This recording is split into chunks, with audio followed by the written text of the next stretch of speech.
अथ द्वितीयोऽध्यायः साङ्ख्ययोगः।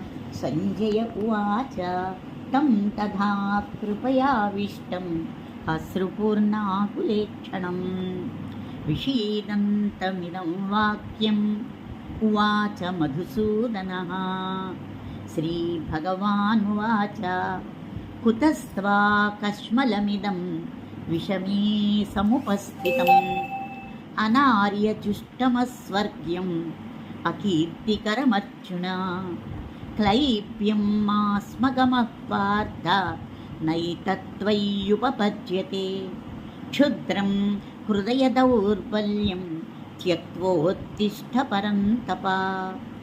कथं भीष्मम् अहं सङ्ख्ये द्रोणं च मधुसूदन। इषुभिः प्रतियोत्स्यामि पूजार्हा वरिसूदन। गुरून् हत्वा हि महानुभावान् श्रेयो भोक्तुं भैक्ष्यमपीह लोके। हत्वार्थकामांस्तु गुरूनिहैव भुञ्जीय भोगान् रुधिरप्रदिग्धान्। न चैतद्विद्मः कतरन्नो गरीयो यद्वा जयेम यदि वा नो जयेयुः। यानेव हत्वा न जिजीविषामः तेव स्थिताः प्रमुखे धार्तराष्ट्राः। कार्पण्यदोषोपहतस्वभावः पृच्छामि त्वां धर्मसम्मूढचेताः। यच्छ्रेयस्यान्निश्चितं ब्रूहि तन्मे शिष्यस्तेऽहं शाधि मां त्वां प्रपन्नम्। न हि प्रपश्यामि ममानुष्पत्यात् यच्चोकमुच्चोषणमिन्द्रियाणाम्।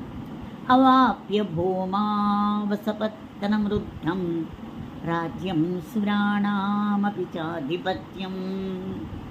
एवमुक्त्वा वृषीकेशं गुडाकेशः परन्तप न योत्स्य इति गोविन्दम् उक्त्वा तूष्णीं बभूवः। तमुवाच वृषीकेशः प्रहसन्निव भारत। सेनयोरुभयोर्मध्ये विषीदन्तमिदं वचः। अशोच्यानन्वशोचस्त्वं प्रज्ञावादांश्च भाषते। गतासूनगतासूंश्च नानुशोचन्ति पण्डिताः। न त्वेवाहं जातुनासं न त्वं नेमे जनाधिपाः। न चैव न भविष्यामः सर्वे वयमतः परम्। देहिनोऽस्मिन् यथा देहे कौमारं यौवनं जरा तथा देहान्तरप्राप्तिः धीरस्तत्र न मुह्यति। मात्रा स्पर्शास्तु कौन्तेय शीतोष्णसुखदुःखदाः। आगमापायिनो नित्याः तां स्थितिक्षस्व भारत। यं हि न व्यथयन्त्येते पुरुषं पुरुषर्षभा समदुःखसुखं धीरं सोऽमृतत्वाय कल्पते। नासतो विद्यते भावो नाभावो विद्यते सतः। उभयोरपि दृष्टोऽन्तः स्वनयोस्तत्त्वदर्शिभिः। अविनाशि तु तद्विद्धि येन सर्वमिदं ततं। विनाशम् अव्ययस्यास्य न कश्चित् कर्तुमर्हति। अन्तवन्त इमे देहाः नित्यस्योक्ताः शरीरिणः। अनाशिनो प्रमेयस्य तस्मात् युध्यस्व भारत। ययेनं वेत्ति हन्तारं यश्चैनं मन्यते हतम्। उभौ तौ न विजानीतो नायं हन्ति न हन्यते। न जायते म्रियते वा कदाचित् नायं भूत्वा भविता वा न भूयः। अजो नित्यः शाश्वतोऽयं पुराणो न हन्यते हन्यमाने शरीरे। वेदा विनाशिनं नित्यं ययेनम् अजमव्ययम् कथं स पुरुषः पार्थ कं घातयति हन्तिकं वासांसि जीर्णानि यथा विहाय नवानि गृह्णाति नरोपराणि तथा शरीराणि विहाय जीर्णानि अन्यानि संयाति नवानि देहि। नैनं छिन्दन्ति शस्त्राणि नयनं दहति पावकः न चैनं क्लेदयन्त्यापो न शोषयति मारुतः। अच्छेद्योऽयमदाह्योऽयम् अक्लेद्यो शोष्य एव च नित्यः सर्वगतस्थाणुः अचलोऽयं सनातनः। अव्यक्तोऽयमचिन्त्योऽयम् अविकार्योऽयमुच्यते तस्मादेवं विदित्वैनं नानुशोचितुमर्हसि। अध चैनं नित्यजातं नित्यं वा मन्यसे मृतं तथापि त्वं महाबाहो नैनं शोचितुमर्हसि। जातस्य हि ध्रुवो मृत्युः ध्रुवं जन्म मृतस्य च तस्मादपरिहार्येते न त्वं शोचितुमर्हसि। अव्यक्तादीनि भूतानि व्यक्तमध्यानि भारत अव्यक्तनिधनान्येव तत्र का परिदेवना। आश्चर्यवत् पश्यति कश्चिदेनम् आश्चर्यवत् वदति तथैव चान्यः आश्चर्यवच्चैनमनन्यः शृणोति श्रुत्वाप्येनं वेद न चैव कश्चित्। देही नित्यमबध्योऽयं देहे सर्वस्य भारत तस्मात् सर्वाणि भूतानि न त्वं शोचितुमर्हसि। स्वधर्ममपि चावेक्ष्य न विकम्पितुमर्हसि। धर्म्याद्धियुद्धात् श्रेयोऽन्यतो क्षत्रियस्य न विद्यते। यदृच्छया चोपपन्नं स्वर्गद्वारमपावृतं सुखिनः क्षत्रियाः पार्थ लभन्ते युद्धमीदृशम्। अध चेत् त्वम् इमं धर्म्यं सङ्ग्रामं न करिष्यसि ततः स्वधर्मं कीर्तिं च हित्वा पापमवाप्स्यसि। अकीर्तिं चापि भूतानि कथयिष्यन्ति ते व्ययाम् सम्भावितस्य च कीर्तिः मरणादतिरिच्यते। भयाद्रणादुपरतं मंस्यन्ते त्वां महारथाः येषां च त्वं बहुमतो भूत्वा यास्यसि लाघवम्। अवाच्यवादांश्च बहून् विदिष्यन्ति तवाहिताः निन्दन्तस्तव सामर्थ्यं ततो दुःखतरं नु किम्। हतो वा प्राप्स्यसे स्वर्गं जित्वा वा भोक्ष्यसे महीम्। तस्मादुत्तिष्ठ कौन्तेय युद्धाय कृतनिश्चयः। सुखे दुःखे समे कृत्वा लाभालाभौ जयाजयौ ततो युद्धाय युज्यस्व नैनं पापमवाप्स्यसि। एषा ते भिहिता साङ्ख्ये बुद्धिर्योगे त्विमां शृणु। बुद्ध्या युक्तो मया पार्थ कर्मबन्धं प्रहास्यसि। नेहाभिक्रमनाशोऽस्ति प्रत्यवायो न विद्यते। स्वल्पमप्यस्य धर्मस्य त्रायते महतो भयात्। व्यवसायात्मिका बुद्धिः एकेह कुरु नन्दन। बहुशाखाप्यनन्ताश्च बहुशाखाह्यनन्ताश्च बुद्धयो व्यवसायिनाम् यामिमां पुष्पितां वाचं प्रवदन्त्यविपश्चितः वेदवादरताः पार्था नान्यदस्तीति वादिनः कामात्मानः स्वर्गपराः जन्मकर्मफलप्रदां क्रियाविशेषबहुलां भोगैश्वर्यगतिं प्रति भोगैश्वर्यप्रसक्तानां तयापहृतचेतसां व्यवसायात्मिका बुद्धिः समाधौ न विधीयते त्रैगुण्यविषयाः वेदाः निस्त्रैगुण्यो भवार्जुन निर्द्वन्द्वो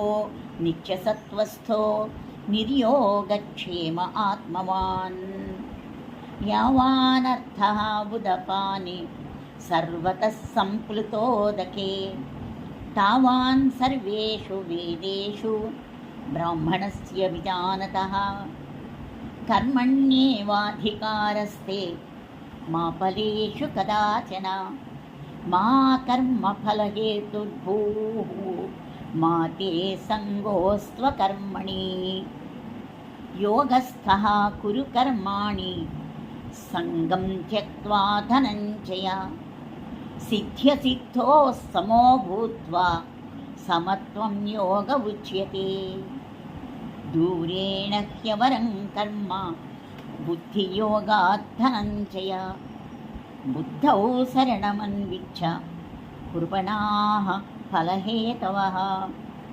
बुद्धियुक्तो जहातीह उभे सुकृतदुष्कृते तस्मात् योगाय युज्यस्व योगः कर्मसु कौशलम् कर्मजं बुद्धियुक्ता हि फलं त्यक्त्वा मनीषिणः जन्मबन्धविनिर्मुक्ताः पदं गच्छन्त्यनामयम् यदा ते मोहकलिलं बुद्धिर्व्यतितरिष्यति तदा गन्तासि निर्वेदं श्रोतव्यस्य श्रुतस्य च श्रुतिविप्रतिपन्ना ते यदा स्थास्यति निश्चला समाधावचला बुद्धिः तदा योगमवाप्स्यसि स्थितप्रज्ञस्य का भाषा समाधिस्तस्य केशव स्थितधीः किं प्रभाषेत